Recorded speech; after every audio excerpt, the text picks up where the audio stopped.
আল্লাহর নবী বিশ্ব নবী রাহমাতাল লিল আলামিন নবী আমার মক্কা থেকে মদিনার দিকে হিজরত করবেন।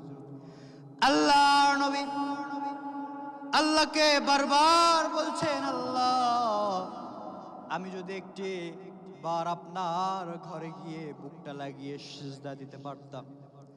ও আমার মালিক আল্লাহ, আমার মনটা চায় আল্লাহ আপনার ঘরের ভিতরে গিয়ে একটু সিজদা দেই। এমন চিন্তা করতে করতে বিশ্ব নবী রাহমাতাল লিল আলামিন নবী আমার আল্লাহর ঘরের সামনে গিয়ে বলছে, কে আছো গো? কাবা ঘরের তো দরজায় তালা লাগানো, কেউ কি আছো? আমাকে চাবিটা দিবা নাকি? এবার বিশ্ব নবী রাহমাতাল লিল আলামিন নবী আমার যখন এরকম করে বলছে, কাবা ঘরের চাবির দায়িত্বে থাকা একটা লোক এসে বলছে, মুহাম্মদ বিন আব্দুল্লাহ কি হয়েছে বলো। উসমান বিন তালহা এবার বলছে, কি হয়েছে তুমি বলো। এবার বিশ্ব নবী বলছেন, উসমান বিন তালহা রে, উসমান বিন তালহা তুমি কি আমাকে কাবার চাবিগুলো দিবা নাকি? আমার হৃদয়ে খুলে আল্লাহকে একটু সিজদা দিতে চাই। উসমান বিন তালহাকে যখন বলল, উসমান চাবিটা একটু দাও আমাকে, চাবি দিলে পরে কাবা ঘরের চাবি নিয়ে আমি একটু কাবা ঘরের ভিতরে প্রবেশ করব, কাবা ঘরের চাবিটা দাও। যে মাত্র রাহমাতাল লিল আলামিন নবী আমার বিশ্ব নবী এই কথাটা বলে ফেললেন, উসমান বিন তালহা এবার বলছেন, আব্দুল্লাহর পোলা মুহাম্মদ আর দেরি করব না, ধাক্কা মেরে নবীজিকে জমিনের ভিতরে ফেলে দিলে। নবী আমার পড়ে গেলেন মুখ থুবড়ে জমিনের ভিতরে। আল্লাহর নবী কোন প্রকার মুখের ভিতরে তিনি রাগান্বিত চেহারা আনলেন না, রাগ করলেন না, বরং হাসি মাখা মুখ নিয়ে উঠে দাঁড়িয়ে বলছেন, উসমান বিন তালহা, ও উসমান বিন তালহা রে, তুমি আজকে আমাকে কাবার চাবি চাওয়ার কারণে আমাকে তুমি ধাক্কা মেরে জমিনের ভিতরে ফেলে দিলা। তুমি জেনে রেখে দিও, যে চাবি আজকে তোমার হাতে দেখা যাচ্ছে, ওই চাবি একদিন আল্লাহ রব্বুল আলামিন আমার হাতে তুলে দেবেন। পড়েন সুবহানাল্লাহ। আল্লাহ নবী বিশ্ব নবী রাহমাতাল লিল আলামিন নবী আমার যখন কথাটা বলে ফেললেন, উসমান বিন তালহা মনে মনে চিন্তা করতেছে, জীবনে তো কোনোদিন মুহাম্মদ বিন আব্দুল্লাহকে মিথ্যা বলতে দেখি নাই। ছোট কাল থেকে নিয়ে আজ পর্যন্ত যতগুলো কথা বলেছে প্রত্যেকটি কথা ছিল সত্য কথা, তার তো মিথ্যা কোনো কথা ছিল না। এবার উসমান বিন তালহা চিন্তা করে, মুহাম্মদ যে কথা বলেছে কাবা ঘরের চাবি তো তার কথা অনুযায়ী তার কাছেই চলে যাবে। তিনি আর দেরি করলেন না, মক্কার বুকে বিশ্ব নবীকে বলছে, উসমান বিন তালহা বলছে, ও মুহাম্মদ বিন আব্দুল্লাহ তুমি শোনো। মুহাম্মদ বিন আব্দুল্লাহ রে, মুহাম্মদ বিন আব্দুল্লাহ তোমাকে আমি কাবার চাবিটা দেব, তুমি শোনো, কিন্তু কথা হলো খবরদার কাই খবরটা যেন আবু জেহেলের কাছে না যায়। তার মানে উসমান বিন তালহা তার রাস্তাটা ক্লিয়ার করে রাখছে, কারণ উসমান বিন তালহা বুঝাতে চাচ্ছে যে মক্কা সিটি মেয়রের দায়িত্ব এখন আবু জেহেলের হাতে, সুতরাং খবরদার আবু জেহেল যেন না জানে। বিশ্বনবী বলছেন, উসমান বিন তালহা রে, চিন্তা করিও না, টেনশন করিও না, আমি বিশ্বনবী তোমাকে কথা দিচ্ছি, এই চাবির কথা আবু জেহেল জানবে না। আল্লাহু আকবার। আবু জেহেল জানবে না। বিশ্বনবী যখন বললেন, আস্তে করে উসমান বিন তালহা চাবিটা দিলেন। চাবিটা নেওয়ার পরে নবীজি আমার তিনি হাত দিয়ে কাবা ঘরের দরজার তালা খুলে ফেললেন। তালা খোলার পরে দরজা যখন ওপেন করবেন, দরজা ওপেন করে দেখেন ভিতরে একটি দুইটি নয় বরং 360টি মূর্তি কাবা ঘরের ভিতরে সাজিয়ে রাখা হয়েছে। কাবা ঘরের ভিতরে 360টি মূর্তি যখন রেখে দিয়েছে, নবী আমার মনে মনে চিন্তা করে সমস্ত মূর্তিগুলো ভেঙে ফেলবে।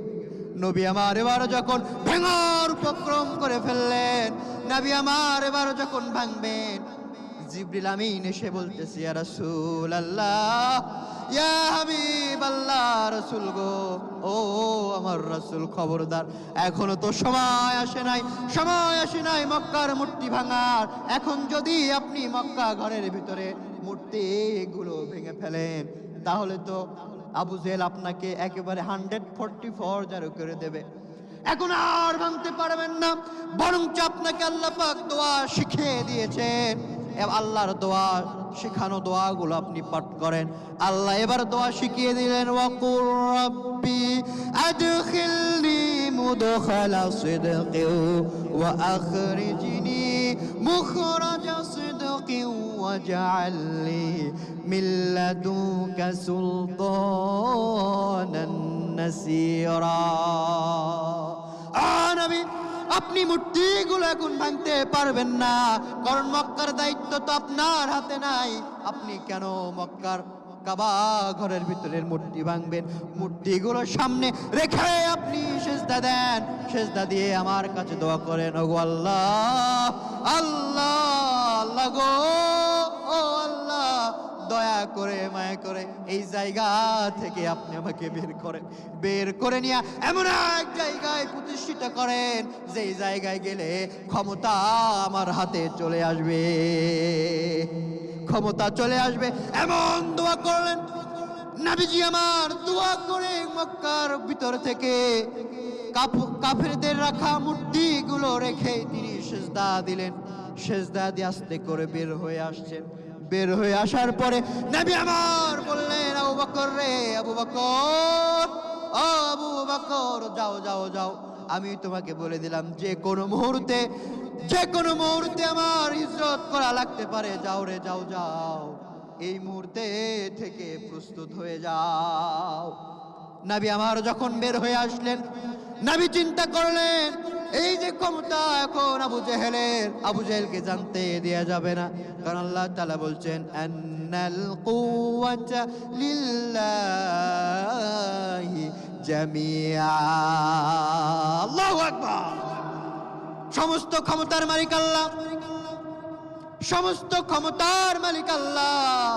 কিন্তু এখন তো আবু জেহেল আছে, কিছুই করা যাবে না, কারণ আল্লাহ যাকে ইচ্ছা তাকে ক্ষমতা দান করেন, আবার ক্ষমতায় বসায় রেখে জুতা পেটা করা নামায়। আল্লাহ তাআলা বলছেন, কুলিল্লাহুম্মা মালিকাল মুলকি তুতিল মুলকা মা তাশা ওয়া তানজিউল মুলকা মিম্মান তাশা ওয়া তুইজ্জু মান তাশা বিয়াদিকাল খায়রু ইন্নাকা আলা কুল্লি শাইইন কাদির। আল্লাহ রাব্বুল আলামিন বলছেন, আমি যাকে ইচ্ছা তাকে ক্ষমতা দান করে দেই, ক্ষমতার মালিক বানায় দেই, আবার আমি আল্লাহ যাকে ইচ্ছা তাকে ক্ষমতা থেকে বিচ্যুতি করে নামাই। তার মানে সমস্ত ক্ষমতার মালিক জনগণ নয়, সমস্ত ক্ষমতার মালিক কেবলমাত্র আল্লাহ তাআলা। আল্লাহ বুঝাই দিলেন, বান্দারের সমস্ত ক্ষমতা আমার যে ক্ষমতা রয়েছে, এই ক্ষমতা ছেড়ে কোন দিকে যাও? আল্লাহ আরেক জায়গায় বলছেন, তাবারাকাল্লাযী বিয়াদিহিল মুলকু ওয়া হুয়া আলা কুল্লি শাইইন কাদির। ও দুনিয়ার মানুষেরা, সমস্ত ক্ষমতার রাজত্ব তো আমার, আমি আল্লাহ তো ক্ষমতা দেই। 2 দিনের ক্ষমতা পেয়ে জুলুম করো না, অন্যায় করো না, বিচার করো না, তাহলে কিন্তু আমি আল্লাহ যখন ধরবো তখন আর ছেড়ে দেব না। এই জন্য আমার প্রিয় ভাইয়েরা, বিশ্বনবী রাহমাতাল লিল আলামিন যখন বললেন, আবু বকর, যে কোনো রাত্রিতে আমাদেরকে হিজরত করা লাগতে পারে, যে কোনো রাত্রিতে আমাদেরকে হিজরত করে মদিনায় যাওয়া লাগতে পারে। এবার আবু বকর রাদিয়াল্লাহু তাআলা আনহু যখন বললেন, হঠাৎ করে এক রাত্রিতে দারুন নাদুয়ার বৈঠকে বৈঠক করে ফেললো কাফেরেরা বলতেছে আর মুহাম্মদকে বেঁচে রাখা যাবে না, মুহাম্মদকে মেরে ফেলতে হবে, একেবারে কতল করে দিতে হবে। এই কথা যখন বললেন, আল্লাহ এবার জানিয়ে দিলেন, নবী গো, ও নবী, আর থাকা যাবে না, আপনি আর থাকতে পারবেন না মক্কার বুকে। আপনি যান তাড়াতাড়ি মাইগ্রেট করেন মদিনায় চলে যান। মাইগ্রেশন করার হুকুম চলে আসলো। আল্লাহর নবী এবার রাত্রিবেলা বিছনা থেকে উঠে দাঁড়ালেন। দাঁড়ানোর পরে আলীকে ডাক দিলেন। আলী এসে বলতেছে, ইয়া রাসূলুল্লাহ, ইয়া হাবিবাল্লাহ, কি বলবেন বলেন। আল্লাহর নবী বললেন, আলী রে, আলী, ও আলী, আমি তো মক্কায় চলে যাব হিজরত করার জন্য রে আলী, কিন্তু আমার জায়গা তো খালি পড়ে থাকবে, আমার বিছানায় তুমি কম্বল মুড়ি দিয়ে শুয়ে যাও, শুয়ে থাকো রে আলী। এবার আলী বলছেন, আল্লাহর নবী, নবী গো নবী, আপনি যখন চলে যাবেন মদিনায় গো নবী, কাফেরেরা সকালবেলা আসবে, এসে দেখবে শুয়ে আছে, আপনাকে মনে করে আমাকে হত্যা করে ফেলবে, আর আমি রক্তমাখা মুখ নিয়ে, রক্তমাখা শরীর নিয়ে কিয়ামতের ময়দানে উঠে দাঁড়াবো, দাঁড়িয়ে বলবো, আল্লাহ, নবীকে মনে করে তারা আমাকে হত্যা করে ফেলেছে, ও আল্লাহ, সে ওসিলা করে অন্তত আমাকে জান্নাতি বানায় দাও। নবী আমার তাকে শুয়ে দিলেন, আলী শুয়ে পড়লেন। আলী শুয়ে পড়ার পরে নবীজি আমার চলে গেলেন মক্কার বুকে, কাবা ঘরের পাশে আবু বকরের ঘরের ভিতরে চলে গেলেন। আবু বকরের ঘরের ভিতরে যাওয়ার পরে আবু বকরের ঘরের ভিতরে যাওয়ার পরে তিনি এবার আবু বকরকে আস্তে করে ডাক দিয়ে বলছেন, আবু বকর রে, আবু বকর, আবু বকর, আবু বকর রে, শোনো, চলো চলো চলো, আজকে আমাদেরকে হিজরত করতে হবে। যে বলে ফেললো, আসো, বের হয়ে আসো আবু বকর। তিনি দরজা খুলে বের হয়ে আসলেন, এক সেকেন্ড দেরি করলেন না। নবী আমার বললেন, আবু বকর রে, ডাক দেওয়ার সাথে কেমন করে চলে আসলো রে আবু বকর, তুমি কি ঘুমাও নাই? আবু বকর বলতেছে, ইয়া রাসূলুল্লাহ, ইয়া হাবিবাল্লাহ, হুজুর, আপনি যেই দিন থেকে আমাকে বলেছিলেন আবু বকর আমাদেরকে হিজরত করে মদিনায় যাওয়া লাগতে পারে, সেই দিন থেকে আমি আবু বকর রাতের বেলা আর বিছানায় আমার শরীরটা লাগাই নাই গো রাসূল, আমি রাতের বেলা আর ঘুমাই না, দরজায় লাগিয়ে পিঠ লাগিয়ে থাকি, আর চিন্তা করি কখন এসে আপনি আমাকে ডাকবে। আল্লাহর নবী, বিশ্ব নবী, রাহমাতাল লিল আলামিন, নবী আমার আবু বকরকে সাথে করে নিয়ে চলে গেলেন মক্কার মদিনার দিকে। মদিনার দিকে যখন যান, বারবার বিশ্বনবী পিছন দিকে তাকান। আবু বকর বলে, ইয়া রাসূলুল্লাহ, ইয়া হাবিবাল্লাহ, বারবার আপনি কেন পিছনের দিকে তাকান? আমার নবীজি বলছেন, আবু বকর রে, শুনে রেখে দাও, তুমি যে আমাকে দেখতেছো আমি মদিনার দিকে যাচ্ছি, কিন্তু আমার মনটা চায় আমি আমার জন্ম শহর, আমার জন্ম দেশ মক্কার বুকে যদি থাকতে পারতাম, কিন্তু মক্কার কাফেররা আমাকে রাখলো না, রাখতে দিল না, থাকতে দিল না, আমার আর থাকা যাবে না, এই জন্য বারবার পিছনের দিকে তাকায় আর জন্মভূমির জন্য কাঁদি। আল্লাহর নবী আবু বকরকে সাথে করে নিয়ে চলে গেলেন মদিনার দিকে। আবু বকর এবার বলছেন, আবু বকর রে, আবু বকর, চলো চলো, আমরা আর দেরি করবো না, মদিনায় চলে যাব। আল্লাহর নবী আস্তে করে মদিনায় চলে গেলেন। সমস্ত সাহাবীরা, আনসার সাহাবীরা নবীকে অভ্যর্থনা করলেন, করে নবীকে রিসিভ করলেন, রিসিভ করে থাকতে দিলেন।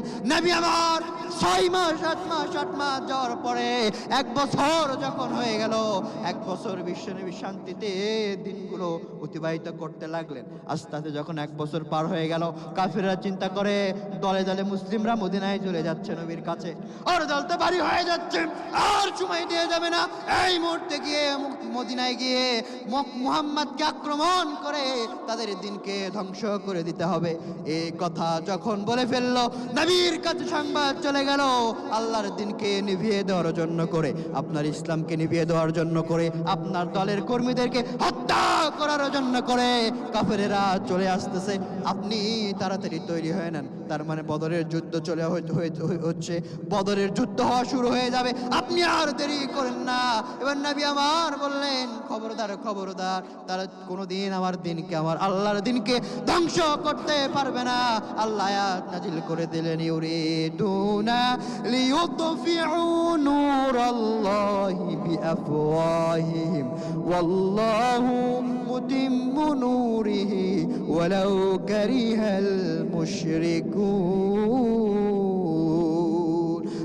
নবী আপনি বলে দেন, ইউরিদুনা লিইউতফিউ, তারা চায়, কাফেররা চায়, মুখের খুদ করে আমার কোরআনকে, আমার দিনকে, আমার ইসলামকে নিভিয়ে দিতে চায়। কিন্তু আপনি বলে দেন, খবরদার খবরদার, ওয়াল্লাহু মুতিম্মু নূরিহি, তারা চায় আল্লাহর দিনকে নিভিয়ে দিতে, কিন্তু আমি আল্লাহ বলে দিলাম, আমার দিনকে আমি, আমার এই দিন নামক মোমবাতিকে আমি আরো প্রজ্বলিত করে দেব রে। আল্লাহু আকবার। নবীজি আমার বললেন, ও সাহাবীরা তোমরা টেনশন করো না, একদিকে রমজান মাস, মদিনায় চলে আসতেছে কাফেরেরা যখন চলে আসতেছে, মদিনার বুকে যখন চলে আসে, মদিনার বুকে চলে আসার সঙ্গে সঙ্গে বদর নামক প্রান্তরে দাঁড়িয়ে গেলেন। বদর নামক প্রান্তরে দাঁড়ানোর পরে নবী আমার বললেন, রে ও আমার সাহাবীরা, কাফেরেরা তো চলে এসেছে বদর নামক প্রান্তরে, আমাদেরকেও তো বদর নামক প্রান্তরে যেতে হবে যুদ্ধের জন্য। ওরা যেহেতু আমাদেরকে হত্যা করার জন্য এসেছে, ওরা জিহাদের ডাক দিয়েছে, আমরা প্রত্যাখ্যান করব না, বরং তাদের মোকাবেলা করে আল্লাহর সাহায্য নিয়ে আল্লাহর দ্বীনকে বিজয় করে দেব। আল্লাহু আকবার। নবীজির কথা অনুযায়ী সাহাবীরা চলে আসতেছে, তরবারি নাই, কোন প্রকার তীর নাই, ধনুক নাই, কোনো কিচ্ছু নবীদের হাতে নাই, উট নাই, ঘোড়া নাই, গরু নাই, বাছুর নাই, ডুম্বা নাই, কোনো কিচ্ছু নাই। খেজুর ডাল নিয়া, কেউ ডাল ভেঙে নিয়া, তালের গাছের ডাল ভেঙে নিয়া, খেজুর গাছের ডাল নিয়া, অন্যান্য ডালগুলো নিয়ে নবীর সাথে রওনা দিয়েছে। সাহাবীরা যখন 311 জন, প্রিয় ভাইরা আমার, সাহাবীরা যখন 311 জন, ছোট্ট দুইটা সাহাবী এসে বলতেছে, ইয়া রাসূলুল্লাহ, নবী আমার শুনলাম আপনি নাকি জিহাদের ডাক দিয়েছেন, আপনি নাকি জিহাদের ডাক দিয়েছেন, ও নবী আপনার সাথে জিহাদে যেতে চাই। নবী আমার বলছে, ও ছোট্ট দুইজন সাহাবীরা, তোমরা তো জিহাদ করতে পারবা না, কেমনে জিহাদ করবা? তোমাদের তো শরীরে তো কোনো শক্তি নাই, তোমরা তো শরীর দিয়ে কোনো, এই শরীর দিয়ে কোনো জিহাদ করতে পারবা না, তাহলে কেমনে জিহাদ করবা? ছোট ভাই বলতেছে, ইয়া রাসূলুল্লাহ, নবী আমার, ও নবী আপনি শোনেন, আপনি আমার বড় ভাইকে দেখতে পাচ্ছেন, ও শুধু বয়সে বড়, শক্তির দিক থেকে আমার গায়ে শক্তি বেশি। সুবহানাল্লাহ। নবীজি কথাগুলো শুনছেন, শোনার পরে তিনি চিন্তা করলেন, এই দুইজন ভাইকে তো এমন করে ছেড়ে দেওয়া চলবে না। এবার দুইজন ভাইকে বলতেছে, ঠিক আছে যাও যাও যাও, আমি তোমাদেরকে পারমিশন দেব, কিন্তু শর্ত হলো তোমাদের দুইজনকে আগে কুস্তি লাগতে হবে। কুস্তি লাগার পরে যেই কুস্তিতে জিতে যাবে তাকে আমি যুদ্ধে যাওয়ার জন্য পারমিশন দিয়ে দেব। এমন কথা যখন বললেন, দুই ভাই, দুই ছোট ভাই, বড় ভাই মিলে এবার যুদ্ধে যাওয়ার জন্য করে আস্তে করে এবার লড়াই শুরু করে দিয়েছে। লড়াই যখন শুরু করে দিল, নবী আমার লড়াই দেখছে। লড়াই দেখতে দেখতে এবার বড় ভাই এবার ছোট ভাইকে পর্যায়ক্রমে তিনি, বড় ভাই ছোট ভাইয়ের বুকের উপর উঠে দাঁড়ালেন। বুকের উপর উঠে দাঁড়ানোর পরে এবার ছোট ভাই বড় ভাইকে আস্তে করে চোখের ইশারা দিয়ে, চোখ টিপ দিয়ে বলছে, ভাই রে, তুমি আমার থেকে বয়সে বড়, আমার থেকে শক্তির দিক থেকেও বেশি, আমি তোমার সাথে পারবো না, এটাই সঠিক। কিন্তু ভাই আমার, একই বাড়িতে ঘুমাই, একই বাবার সন্তান আমরা, তুমি একা একা জিহাদের ময়দানে যাবা, আমি একা একা কেমন করে বাড়িতে বসে বসে থাকবো? না রে ভাই না, আর দেরি করো না রে ভাইয়া, তোমার শরীরের শক্তি একটু কমায় দাও, কমায় দে, একটা বার তোমার বুকের উপরে ওঠার মতো শক্তি আমাকে দিয়ে দাও, আমাকে দিয়ে দিলে আমি একটা বার প্রমাণ করে দেই রে ভাইয়া, তোমার দিক থেকে শক্তি আমার কম নয়। আল্লাহু আকবার। নবী যখন দেখতেছে এদের কথাগুলো নবীজি শুনছেন, শুনতে শুনতে এবার নবীজি মুস্কি মুস্কি হাসছেন, কিন্তু তার চোখের কণা দিয়ে পানি বের হয়ে যায়। নবীজি আমার চিন্তা করেন, আরে দুই ভাই শোন, তোদের শরীরের শক্তি কম থাকতে পারে, তোদের শরীরের শক্তি না থাকতে পারে, তবে জেনে রেখে দিস তোদের ভিতরে ইমানের শক্তি অনেক বেশি। আল্লাহু আকবার। ইমানের শক্তি বেশি। এমন কথা যখন বললেন নবীজি, এবার দুই ভাইকে বগলের নিচে নিয়ে নিলেন।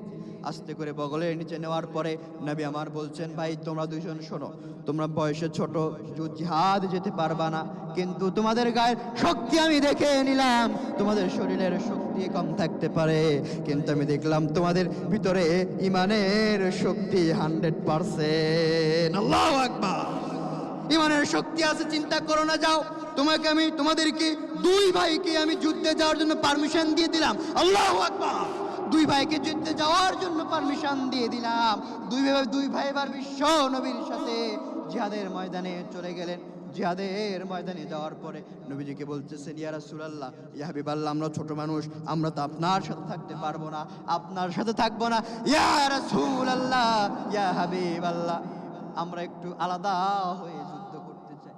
নবীজির কাছ থেকে চলে গেলেন আলাদা হয়ে। এক বৃদ্ধ সাহাবীকে বলতেছেন, ও বৃদ্ধ সাহাবী, আব্দুল্লাহ ইবনে মাসউদকে জিজ্ঞেস করতে, চাচা, ও চাচা গো, তুমি একটু বলে দাও কোথায় আবু জেহেল, কোথায়? চাচা তো এবার অবাক হয়ে গিয়েছে। আব্দুল্লাহ ইবনে মাসউদ বলতেছে, ও বাচ্চারা, আমাদের শক্তি নাই, তোমাদের গায়ে কোনো শক্তি দেখতে পাচ্ছি না, তোমাদের তরবারিও তো ছোট, এই তরবারি নিয়ে আবু জেহেলকে কেন খোঁজো? এবার ছোট্ট দুই ভাই বলতেছে, চাচা কথা বলার সময় নাই, আপনি শুধু একটা বার আবু জেহেলকে দেখায় দেন, আবু জেহেলকে দেখায় দিলে আমরা আবু জেহেলের সাথে জিহাদ করব। চাচা এবার তোকে মাল ছোট, ভেতরে ইমান বেশি। চাচা এবার বলে, ওই যে দেখা যায় দাঁড়িয়ে আছে কাফেরেরা, কাফেরের সৈন্যরা ঘিরে রেখেছে, ওটাই হলো আবু জেহেল। আবু জেহেল কাফেরদের লিডার। বলতে দেরি হলো, বাজ পাখির মতো উড়াল দিয়ে নবীর সৈনিকেরা বাজ পাখির মতো উড়াল দিয়ে চলে গেল আবু জেহেলের সৈন্যদের কাছে, পায়ের নিচ দিয়ে চলে গেল ভিতরে। ভিতরে চলে যাওয়ার পরে এবার আবু জেহেলের দুই পাশে দুই ভাই দাঁড়িয়ে গেছে। আবু জেহেল তো যুদ্ধ দেখতেছে, টের পায় নাই কোন দলের লোক কোন দলের লোক। টের না পাওয়ার কারণে এবার বললেন, দুই ভাই চোখে চোখে ইশারা দিয়ে বলতেছেন, ভাইয়ারে আর দেরি করা যাবে না, সুযোগ আমরা পেয়ে গিয়েছি, আর দেরি করব না। এই মুহূর্তে আমরা ঘোষণা দিয়ে আল্লাহর নামের তাকবীর দিয়ে দুইটা তরবারি দুই ভাই দুই দিক থেকে লাগাই দিয়েছে। আবু জেহেল তরবারির আঘাত খেয়ে জমিনে পড়ে গিয়েছে। আবু জেহেল আর দাঁড়াতে পারে না। আবু জেহেল চিন্তা করে, কেমন হয়ে গেল, দুইটা ছোট্ট ছোট্ট বাচ্চা আমাকে ধরাশায়ী করে দিল, আমি তো আর দাঁড়াতে পারি না, কেমন করে লিডারিত্ব করব, নেতৃত্ব দেব। আবু জেহেল ওই যে ধরাশায়ী হয়ে গেল। আবু জেহেল ওই বদর নামক প্রান্তরে দুইটা নাবালকের কাছে জীবন দিয়ে চলে গেল। আল্লাহর নবী সাহাবীরা বিজয় অর্জন করে নিলেন। আল্লাহ রাব্বুল আলামিন এই সাহাবীদেরকে বিজয় দিয়ে দিলেন। বিজয় দেওয়ার পরে নবী আমার মদিনায় ফিরে গেলেন। মদিনায় ফিরে যাওয়ার পরে দলে দলে সাহাবীরা আসে। আব্দুর রহমান ইবনে আওফ চলে আসলেন মদিনায়। মদিনায় আসার পরে বিশ্বনবী বলছে, আব্দুর রহমান বিন আওফ রে, মক্কার বুকে তোমার তো বাড়ি ছিল, ব্যবসা ছিল, টাকা ছিল, পয়সা ছিল, তোমার তো কোনো কিছুর অভাব ছিল না। আজকে তুমি মদিনায় চলে আসছো, তোমার টাকা নাই, পয়সা নাই, বাড়ি নাই, ঘর নাই, ব্যবসা নাই, এমনকি বউ পর্যন্ত নাই। এবার বিশ্বনবী একজন আনসার সাহাবীকে ডাকলেন। আনসার সাহাবীকে ডাক দিয়ে বলছেন, ও আমার আনসারী সাহাবী, মক্কা থেকে হিজরত করে মদিনা এসেছে আব্দুর রহমান ইবনে আওফ। আব্দুর রহমান ইবনে আওফের মক্কায় বাড়ি ছিল, ঘর ছিল, স্ত্রী ছিল, টাকা ছিল, ব্যবসা ছিল, সম্পদ ছিল, কিচ্ছু আনতে পারে নাই, খালি হাতে চলে এসেছে। তুমি যাও যাও যাও, এই আব্দুর রহমান ইবনে আওফকে আমি তোমার ভাই বানিয়ে দিলাম, ভাই ভ্রাতৃত্ব স্থাপন করে দিলাম, যাও যাও যাও তোমার বাড়িতে নিয়ে যাও। একজন ভাইয়ের সাথে যেমন আচরণ করা লাগে তুমি আনসারী সাহাবী মুহাজির সাহাবীর সাথে তেমন আচরণ করো। আনসারী সাহাবী মুহাজির সাহাবীকে নিয়ে বাড়িতে গেলেন। বাড়িতে যাওয়ার পরে বলতেছে, ভাই আব্দুর রহমান ইবনে আউফ, তোমার তো বাড়ি ছিল মক্কায়, মদিনায় কিচ্ছু নাই, আমার 2টা ঘর, যাও ভাই হিসেবে তুমি তো আমার অর্ধেক পাও, একটা ঘর আমি ছেড়ে দিলাম। আল্লাহু আকবার। একটা ঘর ছেড়ে দিলাম, আমার খেজুরের বাগান আছে 2টা, যাও একটা খেজুরের বাগান তোমাকে আমি দিয়ে দিলাম। সুবহানাল্লাহ বলবেন না? যাও দিয়ে দিলাম। এবার আব্দুর রহমান ইবনে আউফকে ডাক দিয়ে বলতেছে, ভাই তুমি তো যুবক মানুষ, আল্লাহ পাক তো আমাকে স্ত্রী দিয়েছে, 2টা স্ত্রী আমার, যাও 2টা স্ত্রী দেখো, যাকে ভালো লাগে আমি তাকে তালাক দেব, তুমি তাকে বিয়ে করে নাও। সুবহানাল্লাহ বলবেন না? আনসার সাহাবীরা মুহাজির সাহাবীদেরকে এত পরিমাণ ভালোবেসেছে, নিজের ভাইয়ের মতো করে নিজের সমস্ত সম্পদের অর্ধেক দিয়ে দিয়েছে, স্ত্রী দিয়ে দিয়েছে, ঘর দিয়ে দিয়েছে, সমস্ত কিছু যখন দিয়ে দিল, আব্দুর রহমান ইবনে আউফ বললেন, ও ভাই আমারও কিচ্ছু লাগবে না, আমাকে শুধু বাজারটা একটু দেখায় দাও, তোমার ঘর লাগবে না, তোমার বউ লাগবে না, তোমার খেজুর বাগান আমার লাগবে না, ও ভাই আনসারী তুমি শুধু আমাকে বাজারটা দেখিয়ে দাও। বাজারে দেখিয়ে দাও, বাজার দেখিয়ে দিলেন, যেখানে তিনি কুলির কাজ করলেন। কুলির কাজ করার পরে এবার আব্দুর রহমান ইবনে আউফ কতগুলো টাকা মোহর জড়ো করলেন, জমা করে নিলেন। জমা করে নেওয়ার পরে ওই জমাকৃত সম্পদ দিয়া, অর্থ দিয়া কিছু ব্যবসা শুরু করলেন। পনির কিনলেন, খেজুর কিনলেন, কিশমিশ কিনলেন, কিনে ব্যবসা যখন শুরু করে দিলেন, মক্কার লোকেরা ব্যবসা ভালো বুঝতো, ব্যবসা ভালো বোঝার কারণে ব্যবসা করতে করতে বিশাল সম্পদের আবার মালিক হয়ে গেল। নবীজির কাছে আর আসার সময় পায় না। হঠাৎ করে একদিন নবীজির কাছে আসলেন। আসার পরে নবীজি দেখতে পাচ্ছে তার শরীর থেকে সুন্দর সুন্দর গন্ধ বেরোয়, তার শরীর থেকে সুন্দর গন্ধ বেরোয়। তিনি চিন্তা করলেন, আব্দুর রহমান ইবনে আউফ, শরীর থেকে সুন্দর গন্ধ পাওয়া যায়, শরীরে তো দামি পোশাক, তোমার কিছু কি হয়েছে নাকি? এবার আব্দুর রহমান ইবনে আউফ বলতেছে, ইয়া রাসূলুল্লাহ, ইয়া হাবিবাল্লাহ, হইছে তো একটা কাজ, আমি তো সম্পদশালী হয়ে গিয়েছি, শুধু সম্পদশালী হই নাই, আমি নিজে একটা বিয়েও করে নিয়েছি গো রাসূলুল্লাহ। রাসূল বলছেন, আব্দুর রহমান বিয়া করলা তুমি, আর দাওয়াত পাইলাম না আমি, এটা কেমন হলো? আব্দুর রহমান ইবনে আউফ এমন লোক ছিলেন, ইসলামের জন্য কাজ করা শুরু করে দিলেন। এই জন্য প্রিয় ভাইরা আমার, আমি বলতে চাই আমার প্রিয় বন্ধুগণ, আল্লাহর দ্বীনের জন্য আমাদেরকে ওয়াকফ করতে হবে। নিজের যা কিছু আছে আমার মুসলিম ভাই অপর ভাইয়ের জন্য অর্ধেক করে দেওয়ার বিধান চালু করতে হবে।